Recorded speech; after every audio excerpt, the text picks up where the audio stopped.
नमस्कार, स्वागत है आपका हमारी खास पेशकश में और आपके साथ मैं हूं रश्क गौरी। सरकार बनने के बाद हर मुख्यमंत्री अपने अधिकारियों को ईमानदारी से काम करने की नसीहत देता है और अधिकारियों को भरोसा दिलाया जाता है कि उनके तमाम काम में किसी तरह की कोई सियासी दखलंदाजी नहीं की जाएगी। लेकिन छत्तीसगढ़ में शायद सूबे की सरकार अपने इस वादे पर खरी नहीं उतर रही है। ऐसा ही कुछ देखने को मिला जब सुकमा के पुलिस अधीक्षक जितेंद्र शुक्ला का पिछले दिनों अचानक से तबादला कर दिया गया और तबादले को लेकर सोशल मीडिया पर सियासी गलियारों में चर्चा हो रही है कि सोशल मीडिया पर 2 चिट्ठियां भी वायरल हो रही हैं। एक पत्र मंत्री कवासी लखमा ने एसपी जितेंद्र शुक्ला को भेजा था, जिसमें जिले के एक टीआई का तबादला मनमाफिक जगह करने के लिए कहा गया था, जिसके जवाब में एसपी जितेंद्र शुक्ला ने मंत्री को लिखे पत्र में साफ कहा कि जिले के थाना प्रभारियों को हटाने और उनकी नियुक्ति करने का विशेष अधिकार पुलिस अधीक्षक को है, इसलिए इसके लिए दबाव और हस्तक्षेप करना सही नहीं है। मंत्री जी को पुलिस अधीक्षक से इस तरह के जवाब की हालांकि उम्मीद नहीं थी, लिहाजा मामला सीएम तक पहुंचा और जितेंद्र शुक्ला को सुकमा एसपी की कुर्सी से हाथ धोना पड़ा। इसका दर्द जितेंद्र शुक्ला ने सोशल मीडिया में भी जाहिर किया। मुख्यमंत्री ने तबादले को अनुशासनहीनता के तहत की गई कार्रवाई बताया है, लेकिन विपक्ष इस मुद्दे पर सरकार को घेर रहा है और इसी मुद्दे पर हम चर्चा करेंगे। खास पेशकश तबादले पर तकरार में।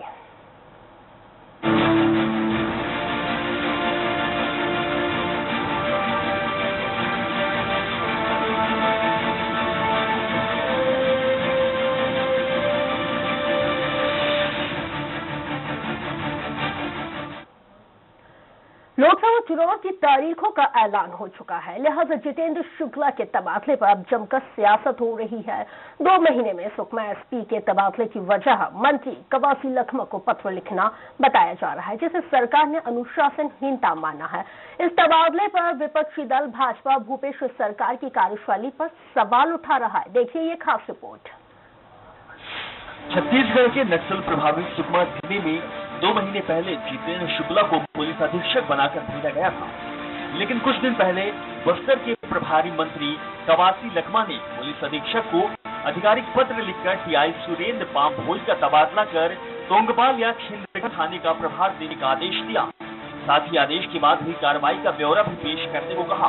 प्रभारी मंत्री के पत्र का जवाब देते हुए एसपी ने लिखा कि थाना प्रभारी की नियुक्ति का अधिकार पुलिस अधीक्षक का होता है, इसलिए मंत्री इस अधिकार को लेकर हस्तक्षेप न करें। पुलिस अधीक्षक ने सुरेंद्र पामभोई का तबादला करने से इंकार कर दिया, तो पुलिस अधीक्षक की ये बात मंत्री जी को नागवार गुजरी।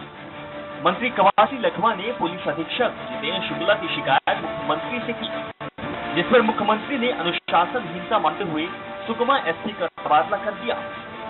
सुकमा एसपी ने अभी पिछले दिनों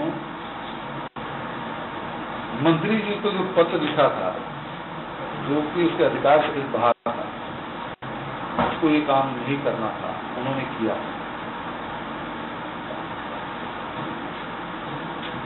किसी अधिकारी के अधिकार नहीं है कि मंत्री को पत्र लिखे। मतलब तो गलती करेगा तो वो एक सवाल ही नहीं उठता। जो गलत है तो गलत।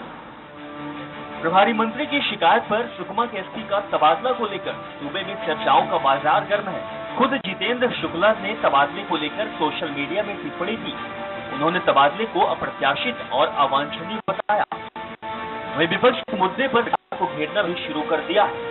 विपक्ष का कहना है कि खुद मुख्यमंत्री जिलों में होने वाले अपराधों की रोकथाम के लिए पुलिस अधीक्षकों को व्यक्तिगत तौर पर जिम्मेदार बता रहे हैं, जबकि दूसरी ओर उनके मंत्री पुलिस अधीक्षक के कामकाज में गैर जरूरी हस्तक्षेप कर रहे हैं। ऐसे में पुलिस अधीक्षक कानून व्यवस्था को नियंत्रित कैसे कर पाएंगे? विपक्ष का कहना है कि नक्सल प्रभावित क्षेत्र की संवेदनशीलता को देखते हुए नेताओं को पुलिस के कामकाज में हस्तक्षेप नहीं करना चाहिए। क्या एक मंत्री को चिट्ठी लिखने के कारण एसपी को हटाया जाना, उससे सवाल किया जा सकता था, उसको नोटिस दी जा सकती थी, लेकिन प्रभारी मंत्री को भी चिट्ठी लिखने की क्या जरूरत थी? वो तो निर्देश दे सकते थे, टेलीफोन पे निर्देश दे सकते थे। और चिट्ठी का जवाब अगर उन्होंने चिट्ठी दिया, कोई व्यवहारिक कठिनाई होगी, प्रशासनिक व्यवस्था संभालना प्रशासन का काम है। लोकसभा चुनावों की घोषणा हो गई है। ऐसे में सूबे के दोनों सियासी दल एक दूसरे को मात देने के लिए मुद्दों की तलाश कर रहे हैं। ऐसे में सरकार ने बैठे बिठाए विपक्ष को सुकमा एसपी के तबादले का मुद्दा पकड़ा दिया है, जिससे आने वाले चुनाव में पुलिस के कामकाज में सियासी दखलंदाजी मुद्दा जरूर बन सकता है। Bureau report, Swaraj express, Raipur. और इसी बेहद ही खास मुद्दे पर चर्चा करने के लिए हमारे साथ एक बेहद ही खास पैनल जुड़ गया है। रायपुर स्टूडियो में तारुफ आपका करवा देते हैं। रमेश वालियानी है, कांग्रेस प्रवक्ता। वालियानी जी, बहुत स्वागत है आपका। ओपी चौधरी भाजपा नेता है। चौधरी साहब, आपका भी बहुत स्वागत है हमारे साथ कार्यक्रम में। और एजाज केसर हैं, वरिष्ठ पत्रकार हैं। एजाज साहब, आपका भी बहुत स्वागत है। वालियानी जी, सबसे पहले मैं आपका रुख करूंगी और सवाल मेरा सीधा है कि क्या वाकई में ये तबादला इतना ज्यादा जरूरी था जो कर दिया गया 2 महीने के भीतर ही?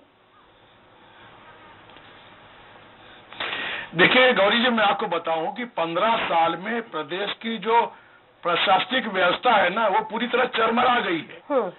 नौकरशाही इतनी बेलगाम हो गई है कि उनको जनप्रतिनिधियों के या मंत्रियों के मान सम्मान की चिंता भी नहीं रही। वो अपने आप को अपने जिले का जो एसपी है या कलेक्टर है, अपने वो बादशाह समझता है। जनप्रतिनिधियों का कोई सम्मान नाम की चीज बची नहीं है। यदि कवासी लखमा जी वहां के मंत्री हैं, उन्होंने कोई चिट्ठी लिखी है और उनको लगता है कि उस थानेदार का तबादला करना उचित नहीं होगा, तो उस एसपी का दायित्व था कि वो मंत्री से जाके व्यक्तिगत रूप से बात करके इस मामले को सुलझा लेते। लेकिन वो मंत्री की चिट्ठी का जवाब देना इस तरह से, मैं सोचता हूं लोकशाही में अधिकारियों को इतना ज्यादा निश्चित नहीं करना चाहिए। अच्छा, लेकिन वालियानी जी, कुछ मर्यादा का पालन भी न करें। ठीक है वालियानी जी, जब आप विपक्ष में थे तो कुशासन का आरोप लगाते थे कि भाई कुशासन है पूरे प्रदेश में, इस तरह दबाव की राजनीति हो रही है और अधिकारियों को दबाया जा रहा है। 2 महीने हो गए आपकी सरकार को और यही चीजें ट्रांसफर पे ट्रांसफर हो रहे हैं। आपने किसी एसपी को ट्रांसफर किया है सुकमा में, किसी भी जिले में, और वहां की वो जब तक वो कानून व्यवस्था समझता है, वहां की रूपरेखा समझता है, उसको समझने में वक्त लगता है, वो समझ भी नहीं पाता, उससे पहले आप उसका दबाव में ट्रांसफर कर देते हैं क्योंकि प्रभारी मंत्री की बात नहीं मानी। इसलिए सुप्रीम कोर्ट की भी कुछ गाइडलाइन है। नहीं, देखिए कुशासन नहीं, गाइडलाइन अपनी जगह है, कुशासन अपनी जगह है। भारतीय जनता पार्टी के कुशासन की बात अलग थी, लेकिन यहाँ एक मर्यादा की बात है। एक पुलिस अधिकारी और एक मंत्री के बीच में एक लोकतांत्रिक मर्यादा क्या होनी चाहिए, सवाल ये है। यदि इस तरह छूट दे देंगे तो सभी सीएम कह रहे हैं, ठीक है, चलिए सीएम कह रहे हैं अनुशासनहीनता के चलते, सुनिए ना, सीएम कह रहे हैं अनुशासनहीनता के चलते ट्रांसफर हुआ है। अनुशासनहीनता बताइए। मंत्री को अधिकार नहीं है सर तबादले का? अनुशासनहीनता ये है सर, मंत्री को भी अधिकार नहीं है तबादले का? नहीं, पुलिस अधीक्षक ने जो चिट्ठी लिखी है वो अनुशासनहीनता की श्रेणी में आती है, बिल्कुल आती है। और एक हमें संदेश देना चाहते थे प्रशासन को कड़ा कि भूपेश बघेल जी के राज में, ठीक है, चलिए आप संदेश देना चाहते थे, बेलगाम नौकरशाही नहीं चलेगी। ठीक है, बेलगाम नौकरशाही को कसने के लिए 2 महीने से लगातार प्रदेश में तबादले हो रहे हैं। ठीक है, ओपी चौधरी जी भी हैं। गौरी जी आपको बता दूं, नहीं सुनिए ना, गौरी जी बता दूं, मैं आपके पास लौटूंगी। ओपी चौधरी जी भी हैं, एजाज जी भी हैं। मैं चौधरी साहब को डिबेट में शामिल करना चाहूंगी क्योंकि पूर्व कलेक्टर भी रह चुके हैं, उनसे भी जान लेते हैं रिएक्शन। चौधरी साहब, जिस तरह से ये जो ट्रांसफर हो रहे हैं, बतौर भाजपा नेता जाहिर सी बात है तमाम आरोप आप लगाएंगे, लेकिन किस तरह से देख रहे हैं अब इन तमाम ट्रांसफर्स को आप, और जिस तरह से ये प्रेजेंट का जो ट्रांसफर हुआ है उसको? जी, पहले जितेंद्र शुक्ला जी के बारे में मैं आपको बताना चाहूंगा। मैं भी बस्तर में काम किया हूं, दंतेवाड़ा में काम किया हूं। मैं आप किसी से भी पूछ सकते हैं, सर्वे करा सकते हैं कि जितेंद्र शुक्ला किस तरह से काम नक्सल एरिया में कर रहे थे। इसके पहले वो नारायणपुर में पदस्थ रहे हैं। नारायणपुर का बच्चा उनके काम का मुरीद है। नारायणपुर से लेकर बासीन तक अबूझमाड़ के क्षेत्र में उन्होंने सड़क बनवाने के काम का पूरा नेतृत्व किया। वहां पे अबूझमाड़ में इंटरनेशनल मैराथन कराया और जो बदलती करवट जो ले रहा है अबूझमाड़, उसका पूरी दुनिया को दिग्दर्शन कराया। आज नक्सलवाद को कंट्रोल करने का मामला हो, चाहे सड़क निर्माण का मामला हो, चाहे लैंड ऑर्डर का मामला हो, जितेंद्र शुक्ला जी एक श्रेष्ठ अधिकारी रहे हैं। उसके बावजूद इस तरह से अचानक सुकमा से उनको ट्रांसफर कर दिया जाता है, और इसलिए क्योंकि मंत्री जी का पत्र का पालन नहीं हुआ। मंत्री जी जो पत्र लिखे थे वो क्या सही था? मेरा पहला सवाल ये है। पुलिस एक्ट 2007 मैं आपकी कॉपी लेकर रखा हूँ, पुलिस एक्ट 2007 की कॉपी है, पुलिस रेगुलेशंस की कॉपी है, जिसमें एक टीआई को पदस्थ करने का पूरा अधिकार पुलिस अधीक्षक को पुलिस एक्ट के माध्यम से लोकतांत्रिक व्यवस्था में ही दिया गया है। और अगर उन्होंने पत्र लिखा तो उन्होंने बहुत शालीन सा पत्र लिखा है, स्पष्ट शब्दों में पत्र लिखा है, किसी प्रकार की उसमें धृष्टता या अपमान वाली कोई बात नहीं है। आप उस पत्र की कॉपी स्वयं पढ़े होंगे जो जितेंद्र शुक्ला जी ने मंत्री जी को लिखा है।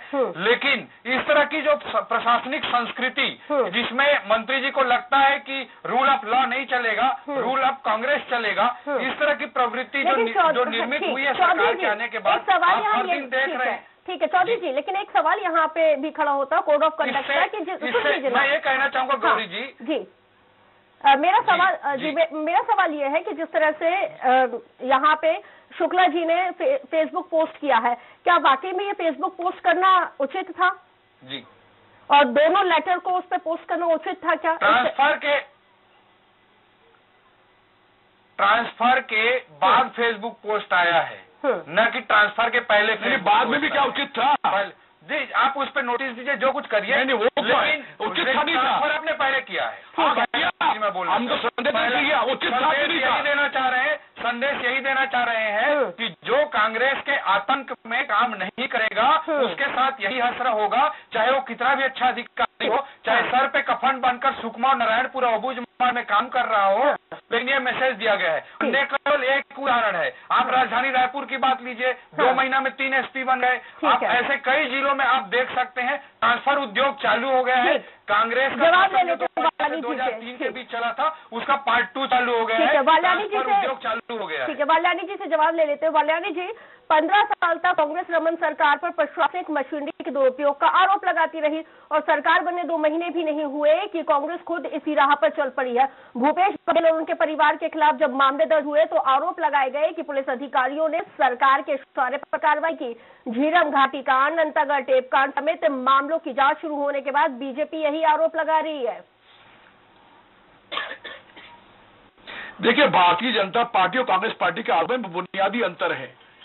भारतीय जनता पार्टी के 15 साल के राज में कलेक्टर और एसपी बहुत महत्वपूर्ण हो गए थे। आप भारतीय जनता पार्टी कार्यकर्ताओं जानिए, ये जो चौधरी साहब बैठे हैं ना, इन्होंने खनिज न्यास का जो आदिवासी अंचल में पैसा उपयोग होना था उसको एक रायपुर शहर में ऑक्सीजन के नाम पे खर्च कर दिया। कौन से आदिवासी अंचल में? खनिज न्यास का पैसा नहीं जाता है। बता लीजिए, मैं बताता हूँ। खनिज न्यास का पैसा उपयोग नहीं होता है, उसकी जांच कर रहे हैं हम लोग। जी जांच कर, इन्होंने 70 दुकानें तोड़ दी। जितनी जांच करानी है कराइए। कलेक्टर और एसपी की स्थिति यह थी कि कोई एमएलए एमपी जाता था तो चिट देना पड़ता था उनके दफ्तर में। तर्क नहीं होते हैं तब व्यक्तिगत आरोप लगाती है कांग्रेस। आरोप नहीं, सही बात है। आप राजों की बात कर रहे हैं। शुक्ला जी के मैटर पे डिबेट हो रहा है, खनिज न्यास पे रखे ना डिबेट। नहीं, उनके पास तर्क नहीं होता, उन्होंने कहा कि तो फिर पर्सनल अटैक करते हैं। पर्सनल अटैक नहीं कर रहे हैं हम, रखे खनिज मानसिकता बता रहे हैं नौकरशाही की। कलेक्टर एसपी के यहाँ एमपी और एमएलए भारतीय जनता पार्टी के चिट भेजना पड़ता था। कलेक्टर कभी जनप्रतिनिधि के सामने खड़ा नहीं होता था बीजेपी में। क्या हम वो व्यवस्था लागू करें? हम चाहते हैं लोकशाही में जनप्रतिनिधि का सम्मान होना चाहिए, जनप्रतिनिधियों का सम्मान होना चाहिए। इसलिए संदेश देना चाह रहे हैं। जितेंद्र शुक्ला ने अच्छा काम किया होगा, वो अपनी जगह है। वो चाहते तो कवासी लखमा से बात कर सकते थे। ठीक है, चौधरी साहब, बीजेपी किस मुंह से कहेगी कि उसने प्रशासनिक अधिकारियों को अपने इशारे पर नहीं नचाया? सीधा सवाल है कि किस मुंह से आप भी बोल रहे हैं कि हमने मतलब भारतीय जनता पार्टी ने प्रशासनिक अधिकारियों को नहीं, जैसे सरकार की आंख के तारे आप भी थे तो आज बीजेपी के प्रवक्ता आप बन गए। जी जी देखिए, मैंने 13 साल तक, जहां तक मेरे व्यक्तिगत डिबेट करना है तो 1 घंटे का डिबेट रखिए। मैं प्रशासनिक अधिकारी के तौर पे 13 साल काम किया हूं, जिन जिलों में कलेक्टर रहा हूं वहां पे आप जाकर रिपोर्ट लीजिए मैंने क्या काम किया, कैसे काम किया है। खनिज न्यास की बात है तो नालंदा परिसर बनाया गया है उससे, और गौड़ खनिज से उन सभी गांवों में 30 करोड़ के काम कराए गए हैं गौड़ खनिज के माध्यम से और डीएमएफ के माध्यम से, कन्वर्जेंस के माध्यम से, दोनों तरह के कामों को ध्यान दिया गया है। नालंदा परिसर बनाना अगर गलत है तो इस प्रदेश की युवा कांग्रेस को जवाब दे देगी। नालंदा परिसर की बात नहीं कर रहा हूँ, वही बात कर रहा हूँ। ऑक्सीजन खनिज निधि से नहीं बनाया गया है, आपको जानकारी पहले ठीक कर लीजिए। अब रहा सवाल जितेंद्र शुक्ला का। जितेंद्र शुक्ला जी के मामले में मैं यही कहना, आज देखिए जैसे ही सरकार बनी, कोरबा में एक मंत्री जी कहते हैं कलेक्टर को मैं देख लूंगा। कलेक्टर ने क्या किया था मालूम है? तो देख लूंगा, कलेक्टर ने घर में घुस के ऑटो के साथ नाप कर रहा है। ये आतंक, कलेक्टर को शर्म आनी चाहिए। आतंकी सरकार ने ये कांग्रेस भवन लाठीचार्ज करेंगे, प्रेस के साथ कांग्रेस भवन लाठीचार्ज करेंगे। आप कानूनी कार्रवाई करिए। कोर्ट को कानूनी कार्रवाई से क्या होता है?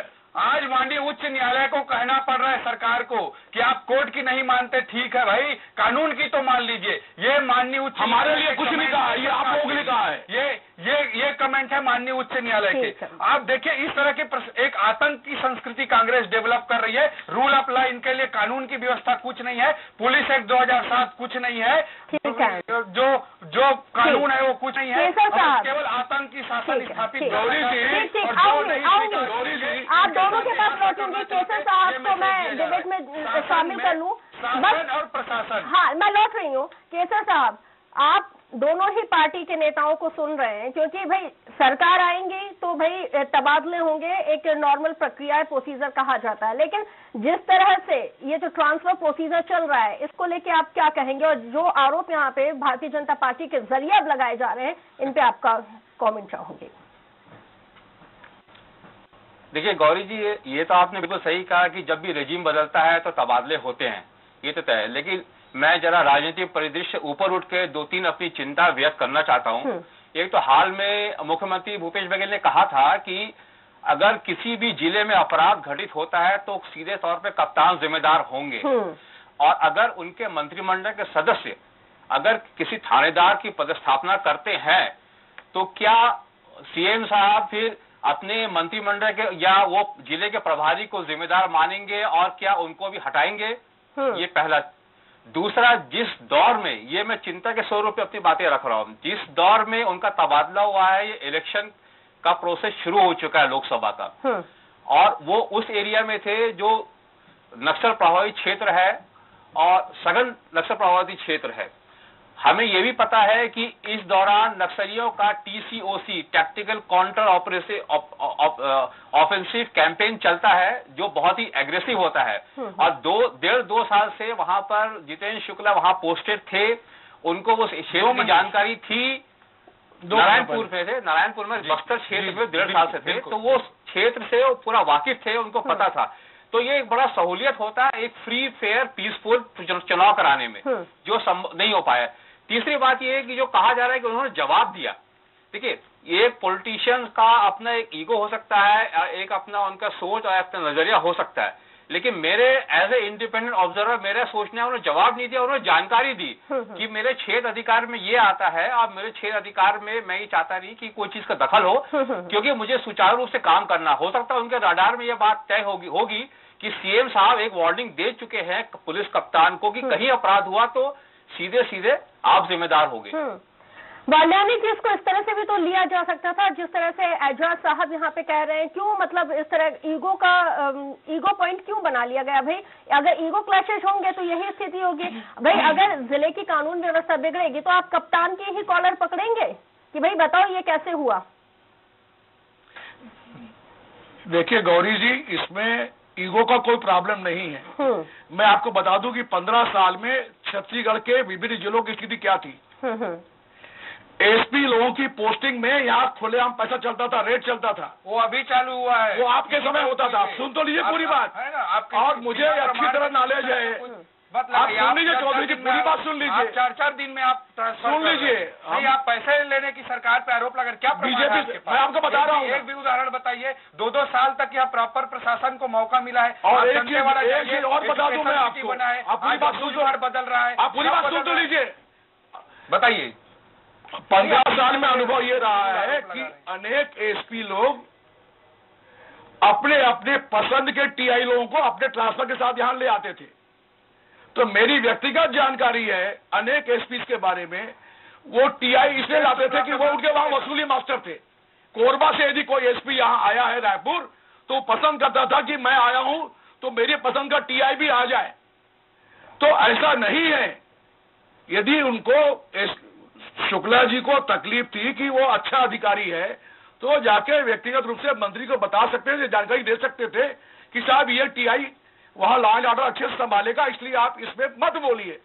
तो मैं सोचता हूं कोई मंत्री अपने क्षेत्र में शांति व्यवस्था भंग करना नहीं चाहेगा। लेकिन जो एजाज केसर की चिंता है, बता दूं मैं एजाज केसर को भी, वहां भी एक सक्षम पुलिस अधिकारी को वहीं भेजा गया है जो नक्सली इलाके की जानकारी रखते हैं। बस्तर का देखिए, मेरा ये मानना ये है कि लोकतंत्र में आज की स्थिति जो है, चाहे कोई पार्टी पावर में रहे, एक मायूसी के दौर चल पड़ा है। एक लोगों की जो एक भरोसा होता है, जो फेथ होता है, वो हाशिए में चला गया है। वो बिल्कुल लोग मायूस है। तो इसलिए ये बहुत आवश्यक है रूलिंग पार्टी किसी भी पार्टी को हो कि पहले लोगों का भरोसा कायम करे। और दूसरा ये है कि प्रशासनिक स्तर पर जो प्रशासनिक अधिकारी है उनका कॉन्फिडेंस, उनका मोरल कायम रहे, क्योंकि वो ही जनता से एक रूबरू होते हैं। देखिए, एक बफर सिस्टम होना बहुत जरूरी है सरकार और अधिकारी के बीच में। वो बफर सिस्टम को बिल्कुल ब्रेक नहीं करना, वो ब्रेक होने से ब्रेकिंग पॉइंट पहुंच जाएगा मामला। बिल्कुल जी, आपकी बात सही है। शासन और प्रशासन जी चौधरी जी गौरी जी, शासन और प्रशासन दोनों सिस्टम के अत्यंत महत्वपूर्ण अंग हैं। लेकिन आज देखिए कि जिस तरह से सुकमा से ट्रांसफर उनका हुआ है, एक आतंक का मैसेज दिया गया है। दंतेवाड़ा में 4 दिन में डीओ को जिला शिक्षा अधिकारी, लेकिन चौधरी साहब सुनिए ना, जो बस्तर है, चौधरी साहब प्रभावित क्षेत्र है, चौधरी साहब एक मेरा सवाल है, काउंटर क्वेश्चन है कि आप जिस तरह से बात कर रहे हैं कि आतंकवाद और जिस तरह से जो लॉ एंड ऑर्डर की स्थिति बिगड़ने की बात आप कर रहे हैं, ये मत भूलिए कि किस तरह से आपके ही एक ट्रेनी एसपी ने जो निर्दलीय विधायक विमल चोपड़ा पे और उनके समर्थकों पे किस तरह से लाठियां भांजी थी, ये भी नहीं भूलिए। उस तरह अगर हम तब के दौर की भी बात करते हैं ना, तो प्रशासनिक आतंकवाद हमने तब भी देखा। बिलासपुर कोई उदाहरण देकर आज की घटना को आप जस्टिफाई नहीं कर सकते। मैं जस्टिफाई नहीं करूँ, मैंने सिर्फ एक क्वेश्चन रखा है। नहीं कर सकते। नहीं, मैं जस्टिफाई नहीं, मैंने क्वेश्चन रखा है। बता रहे हैं नारायणपुर मैं गया हूँ, नारायणपुर मैं गया हूँ मैडम, ठीक है, बूझमाड़ मैं जाके देख के आया हूँ। लोगों की क्या प्रतिक्रिया उनके प्रति मैं सुना। मेरे 2 सवाल हैं आखिरी में, मेरे 2 सवाल हैं, ठीक है। जितेंद्र शुक्ला जी ने क्या, मैं पहला सवाल पूछना चाहता हूँ कि कौन सा कानून है जिसमें मंत्री को अगर उन्होंने कोई पत्र लिखा है तो जवाब नहीं दिया जा सकता, उनको एक शालीन भाषा में जवाब क्यों नहीं दिया जा सकता? मेरा कोई ऐसा कानून नहीं, कानून बता दे कांग्रेस जिसके तहत ये बात कर रहे हैं। दूसरा, जो मंत्री जी ने पत्र लिखा है उनके अधिकार क्षेत्र की बात नहीं थी, और पुलिस एक्ट में पुलिस अधीक्षक के अधिकार क्षेत्र की बात थी। तो उन्होंने जो पत्र लिखा, उन्होंने जो गलती की, उसके बदले क्या मुख्यमंत्री जी उनको कैबिनेट से हटाएंगे क्या? ये सवाल करना। कल्याणी जी, गौरी जी, मैं इनका बात का जवाब दूं बहुत जल्दी, बहुत संक्षेप में। असल में चौधरी जी 15 साल में जिस राज्य में पले बड़े हैं, इनको इस बात का ध्यान करना चाहिए। मुख्यमंत्री कौन थे? डॉक्टर रमन सिंह जी। ठीक है। तो क्या सुपर सीएम को अधिकार था चलाने का? आप सुपर सीएम चला रहे थे राज को, सुपर सीएम सब कर रहे थे। जितेंद्र शुक्ला के ट्रांसफर को अमन सिंह चला रहे थे। काम करने वाले लोगों सुपर सीएम का नियम था, आने वाले कदम किस नियम में? कुछ उदाहरण देकर जस्टिफाई। अरे मैं आप क्यों नहीं कर सकता? गौरी जी, ये बताइए मेरे को, किस नियम के तहत एक रिटायर्ड IRS अफसर अमन सिंह को सेक्रेटरी बनाया जाता है, पूरा खिलवाड़, संविधान नियुक्ति वाले को प्रमुख सचिव बनाया जाता है? वो तो रेवेन्यू सर्विस के थे। अरे मैं सुन लीजिए, मेंबर बना रहे हैं आप, प्राइवेट लोगों को SIT में मेंबर बना रहे हैं। आप नियम कानून की बात कर रहे थे, जिनको आप संविधान नियुक्ति की बात कर रहे हैं। चौधरी जी, आप नियम कानून की बात करें, सुन लीजिए। अगर है ना हम नियुक्ति और तमाम चीजों पे जाएंगे तो फिर हमको चिप पे भी चर्चा करनी पड़ेगी। इन तमाम चीजों को छोड़ के हम मुद्दे पे आते हैं। एजाज साहब, आपका एजाज साहब कंक्लूडिंग रिमार्क चाहूंगी आपका। मैं ये चाह रहा हूं, जैसे पुलिस 2006 में सुप्रीम कोर्ट का बड़े महत्वपूर्ण एक पुलिस रिफॉर्म का उन्होंने एक वर्डिक्ट आया था जो सभी प्रदेशों के लिए था और केंद्र के लिए भी था। लेकिन ये देखने वाली बात है प्रत्येक प्रदेश को कि उन्होंने कितना अमल किया है। 2 बातें उसमें खास थी, 2 उद्देश्य थे। एक फंक्शनल स्वायत्ता, जो फंक्शनल ऑटोनॉमी होना चाहिए पुलिस फोर्स में, जैसे मसलन जैसे डीजीपी एसपी के एक निर्धारित 2 साल का टर्म हो, उनका अपॉइंटमेंट किस गाइडलाइन से हो, ये, और दूसरा जो है उनका एक जवाब देता है हो, अकाउंटेबिलिटी, मतलब दे शुड बी लिएबल, उनके लिएबिलिटी हो कि कहां पर कैसे हो। लेकिन जैसे कहा जा रहा है कि आतंक आ गया, में हम ये नहीं कह सकते आतंक आ गया हो। आतंक देखिए ना, राजधानी में पूरा हमारे पास भी बड़े बहुत मानवाधिकार तो पहले भी होते रहे हैं बस्तर क्षेत्रों में, ऐसा नहीं है। लेकिन माफी चाहूंगी क्योंकि वक्त की बहुत कमी है, वक्त मुझे इजाजत नहीं देता कि हम डिस्कशन को और आगे लेके जाएं। लेकिन बहरहाल आप तीनों हमारे साथ जुड़े, बालियानी जी चर्चा में शामिल हुए, बहुत शुक्रिया। एजाज साहब आपका भी बहुत शुक्रिया और चौधरी साहब आपका भी शुक्रिया। तो सरकार बनने के बाद हर मुख्यमंत्री अपने अधिकारियों को ईमानदारी से काम करने की नसीहत देता है, लेकिन अगर हम ग्रासरूट लेवल पर देखते हैं तो नतीजे कुछ और ही हमें देखने को मिलते हैं। बहरहाल हमारी इस खास पेशकश में इतना ही। स्वराज एक्सप्रेस पर खबरों का सिलसिला लगातार जारी है।